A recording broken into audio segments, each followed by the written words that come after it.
Hello everyone, my name is Draconicrose and welcome back to Forager. If you are new here, press that subscribe button because you are not going to want to miss any future episodes. So today we are going to deal with low FPS again, I suppose, but we have the Demon Amulet which requires electronics, and the Nomad Shovel, and the Fiery Pickaxe, which I think should be the one we go for next, though it does require 12 steel, and that's quite a bit. Well, the Druid Sword... Actually, the Druid Sword might be first, because that's just 2 more leather. And to get 2 more leather, just need a few more hides, which means just going to hunt a few more cows. Well. Alright, so let's get going, and excuse the frame rate. I don't know, it's like every other episode I'm going to get frame rate issues. Because of reasons, I swear nothing changed in my system between last episode and this one. Just do that. There's no sheep here, which means we are not going to be getting any real leather. Let's keep going. Can we find any cows as well? Doesn't look like it. And like I said last episode, the mining world is mining all of the graves here. So the skeletons are spawning up in this place, which means we have to come clear them out once in a while. Inventory is full now, that's great. What do we have that we can get rid of? Well, we have a key. You may have noticed from last episode that I had to open the other chest pretty early. But this one, and sorry chicken, this one we can open right now, and we get the pink bow. Animals drop 25% more resources and spawn much more often. Well, that comes in handy considering that we are currently requiring animals to spawn, specifically cows, well, sheep as well, mostly cows. I wouldn't mind if the angry boar enemy spawned, because killing it also gives us a bunch of hide, and it's actually a little better than just killing the poor cows. Let's see what we can sell over here. And sell those, and of course the bread. What else? Oh, there we go.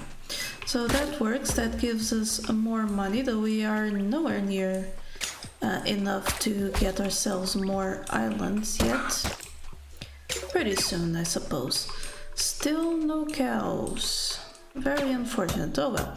I will get myself some resources going, and then I'll be back when I'm ready to get some upgrade going.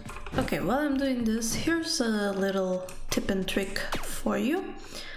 If you want to check out the spawns on other islands quickly without, moving there yourself, you can just go into the buy land menu and just mouse around, and you'll see all of the things that have spawned. We have skeletons over there. We could buy a few more lands. I can't see up above at the cold biome, winter biome, but I could if I was like in the middle of my base. But yes, this works well to get some inspection over. We could buy a few more of these lands, but I think I'm going to want another fire first, because, well, the one we got was actually not that good for resource purposes. So you're going to want this one at 5,600, which means we're going to have to get to that volume of money. Well, I am not quite there yet, so I'll be back when I am. And after some time we have leveled up, which means we can finally get that logistics point we have been eyeing. Now, logistics does a lot. First of all, lighthouses have double area of effect. Second, mining rods have double area of effect. Third, power plants have double area of effect. And fourth, ballistas have double area of effect. This one is all about increasing the effect of your buildings, your automation stations. We might want this one next because we're still in a heavy land buying process. So I forgot what I was going to say. Right, the mining rods now should have way bigger range. As you can see, look at how big that range is now. And if I go over here, and I used my druid scrolls to get them out of my inventory, which is not going to help out with the whole FPS thing. Look where that mining rod now goes. And the upper one should be hitting the other end of this area quite a bit. They still don't mine much faster, but they do mine a much wider area, and over time they save us a lot of trouble and work. Alright, but as I said before, I was looking for leather. And let me see if I can get to my thing. Yes, I did get enough hide. For now, I'm just going to craft it all, because we're definitely going to need it. There's a skeleton over here, and I don't know how. I literally have no idea how that skeleton ended up there. I know this fairy is going to end up in a bottle. Oh no, inventory full. Let me sell a pumpkin. So there we go, we sell the pumpkin, we keep the fairy. Even this one is going to be very wide, so it's going to start grabbing this side over here as well. And once we can craft our own landfill, it's going to be even better, because then we can fill up the entire areas with land, and it all becomes a spawnable area for resources. But once again, there's a lot to mine, and I'll be back when we're ready. We got the Druid Sword, and we get 150% more damage to enemies, and now slain enemies drop herbs. So let's, well, not test it with the cow, because the cow is not an enemy, but we can test it with this slime. We got the seaweed from that slime, on top of the money and other resources we get. Oh, and here's a new friend. This is a demon from the fireplace, and I see that cinder bloom. I see it clearly. And oh boy, that FPS is not good. Not good at all. Let's sell this meat, these fish, and these eggs. Free up some more inventory slots for those demon horns, and hopefully we can reach that cinder bloom. Yes, we can. And now we get the cinder blooms, and with them we can go up, up, up and awaken the stone princess. Before I do that, I need to come and craft a key, because I sold mine to get some inventory space going. And yes, I've been helping the mining rods out by smacking some things myself. At least down there. Now let's go here and select the cinder bloom, and we get a new chest and inventory full, so we can't really get our key, I don't think. So let's pop this off. We need to keep these even though they're valuable. Demon horns as well, I almost deleted them. But we don't need to keep citruses. can we get that key? Is it going to take a lot longer now, or... just got it, okay. Good.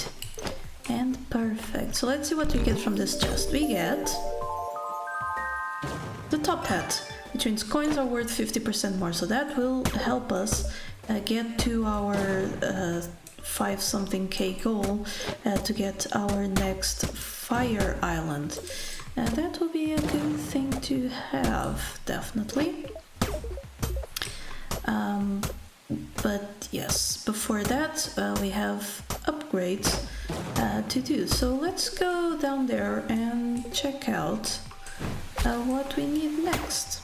Well, first of all, we need to keep these going because we need all of those resources, and steel is going to be necessary.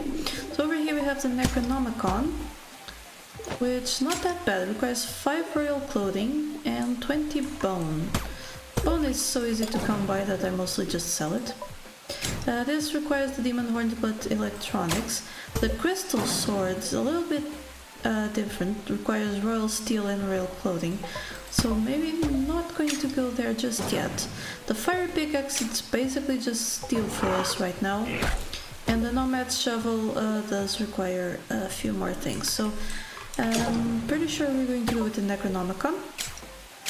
The huge wallet, it's also royal steel, some demon horns over there. This one's just steel and nightshade, but we don't have the nightshade, so we're going to have to wait for that. Can we get... we can't get all 3 of them. So let's get that thread going, and then the leather, so that we can get the 5 royal clothing. Well, we're not going to get enough leather from what we have right now, so we're definitely going to have to farm for that a little bit more.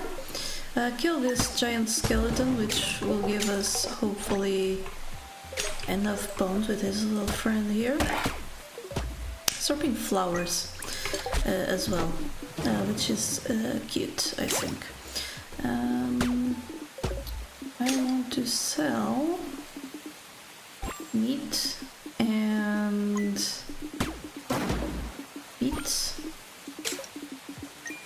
Anything else? No, not really, but that's enough to get the bones in my inventory, so I'm not complaining. Let's get this wheat out of here. And I did have amethysts here, so why didn't these come in here? Why did they go in my inventory? I have no idea. They really shouldn't. They should come here into the vault. Might be worthwhile to make another vault, at least one more. What do we need for that? That would be economic. Can actually make one right now. So let's make it over here. There we go. And we are going to need to make a lighthouse eventually, just because they're so good for the resources. We're going to add a few... Wait a minute. I know there's emeralds in that one. But we're going to add a few other things to this one, like well, lavender, these flowers, and I don't know, seaweed. Yeah, that works. Thread, yes, of course, thread. Hide and leather, though, I'm pretty sure those will be back in my inventory in no time flat. But here we go, let's add these to where they belong, which is not in my inventory. Alright, so that should alleviate again the whole inventory issues. I wish it had alleviated the FPS issues, but no such luck for me. Unfortunate, very unfortunate. The thing we got, the bow, it's pretty handy because every time I press E on the chicken I get a bunch of eggs, and that means I get a bunch of things to sell as well. Wow, did you see the change in FPS there? That is the power of the weather system, I suppose. Actually, the entire game seems to have sped up now a little. and I am still unsure why. So that is a thing.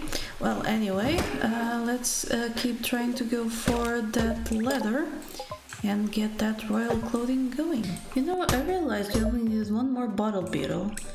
And so our next upgrade is going to actually be the nomad shovel. And meanwhile, I did level up, so let's take a look at our skills and see what else we should get. Well, there's of course colonization, which is probably going to be in our favor. Banking is also quite nice because banks just constantly produce coins. That's quite interesting. There's geology, which says all rocks drop coal, but we haven't been hurting for coal actually. Then there's agriculture, which animals yield 25% more resources, would be nice for all our leather. Hunting I haven't played much with, but I suppose would be nice. Structures cost less stuff. Machinery, oh, unlocks the flower press, that's definitely good. Now here's the thing, there is the quarry, and I think it would be either here or there. Might be here, but I think for now I'm going to actually unlock banking because of the way that banks produce coins on their own. So let's take a look at what we need to make a bank.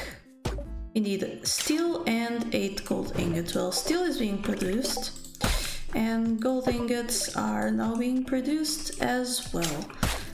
The nomad shovel coming, we are well on our way to wrap up the episode in beauty. Let's kill some of these chickens because they're entities and there's a lot of them and we don't need... Ooh, big skeleton. I always like to kill these guys because we might get the big skeleton head. They're going to become needed and indeed relevant in a bit, once we progress through the levels a bit further on. For now though, our shovel is nearly done. Let's just get a few more eggs for ourselves, kill the chickens and indeed the skeletons. Here we go, good, and we got the shovel. Nomad shovel, dig area increased, digging always yields sand. Now this is great for when you need to make a bunch of glass, because glass needs a lot of sand, and until now most of our sources of sand are either the dig spots or the fishing traps. And let's be honest, the fishing traps are not that good about it. Now are they? Let's see how many gold ingots I have. Quite enough, so let's take a look at the bank. Where do I want to put the bank? Honestly, somewhere over here would be nice, but I'm actually going to put it there. Somewhere I can keep an eye on it, but won't be too much in the way. And as you can see, the bank is now producing coins for absolutely no cost. So every few seconds it will produce a coin, and that coin, without costing us anything but time, will be available to collect. So that's one. I press C, I collect it, and I get money for nothing but waiting. And the other perk that I think goes very well with this is this one, treasury, which means that banks generate coins 50% faster when adjacent to other banks. So you only need one more bank to get them both generating coins 50% faster. That is great and indeed amazing. Now we do not have enough to get all of the royal cloth, so that will have to be left for next episode. But until next time, don't forget to subscribe to get more Forager, and like the video if you liked it, and remember that here there be dragons. Thank you so much to my patrons for making this channel possible. Click the Patreon logo to become one of these fine folk, And if you enjoyed the video, here are some more YouTube things you would like. Don't forget to like this video and subscribe. Have a lovely day, and I'll see you next time.